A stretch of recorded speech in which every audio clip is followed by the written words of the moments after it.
Let's move on to Richemont, which had a trading update out yesterday, a good trading update. It owns several of the world's leading luxury brands, including Cartier, Montblanc, and Van Cleef and Arpels. Exactly. So really a fabulous bunch of brands, as we know.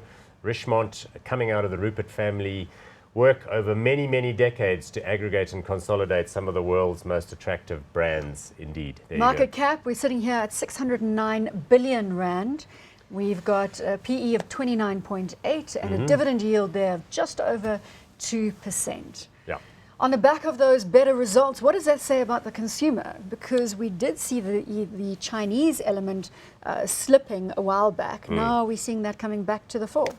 Yeah, so the market was pleasantly surprised and the share price shot up like 6 or 7% yesterday. We'll see the share chart in a little bit. We hold Richemont. We do. We've So held that them would for have a long also time. helped our portfolio yesterday. Indeed. Hasn't really done much for us for a while because it's been drifting around 100 rands a share. So some of the problems we know: big sales to Chinese people of luxury goods because they like jewelry and flashy items a lot. A lot of those sales have been going through Hong Kong and Macau, which are kind of tourist destinations for people from mainland China, in addition to being attractive markets themselves. So there we go. Look at that share price graph. Again, the spike that you see. Did very nicely After back the in trading 2012, 2013, but it's been much harder for a while, and you can see that 100 rand share price You think it level. can maintain current levels now? Well, why the market was pleasantly surprised was that although Hong Kong remains a problem and Macau remains a problem, strong sales in mainland China, where they've been opening lots of boutiques in major cities as well as secondary big towns and cities. You know, there are lots of cities in China that we don't even know their names. So have you been there in China? Dalian, Tianjin, to name Exactly. two. That's where the World Economic Forum And I bet if you were to operates on a stop yearly people in the basis. street, not many people would be able to point out where Dalian and Tianjin and those sorts of places are. Big sales to Chinese people also in Europe. So Europe sales sharply higher, and it's because the yuan, the Chinese currency, has performed well against the euro. So people are saying, listen, I'm going to go shopping when I'm going to Europe. Large busloads of Chinese tourists pull up outside the big boutique stores in Paris, London, Geneva, all these places, and go This shopping. really negates the concern over the Chinese economy.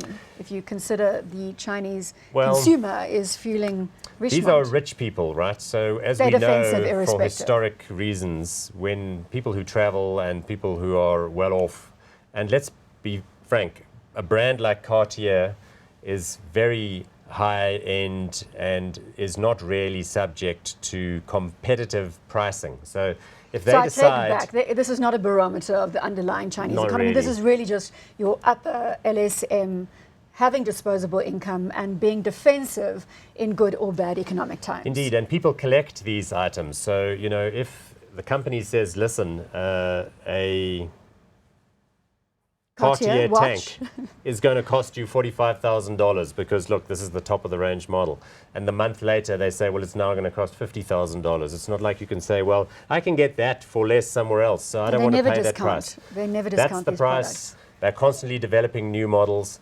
Van Cleef and Arpels is high-end jewelry with all manner of fancy necklaces with different materials being used. Similarly, single piece costs $100,000. People that have got that kind of money out of the Middle East, out of China, Russians, all that sort of thing, they're not price sensitive per se. They are, you know, up for that sort of expenditure. So we've got Richemont in our portfolio, a positive trading update that we've alluded to.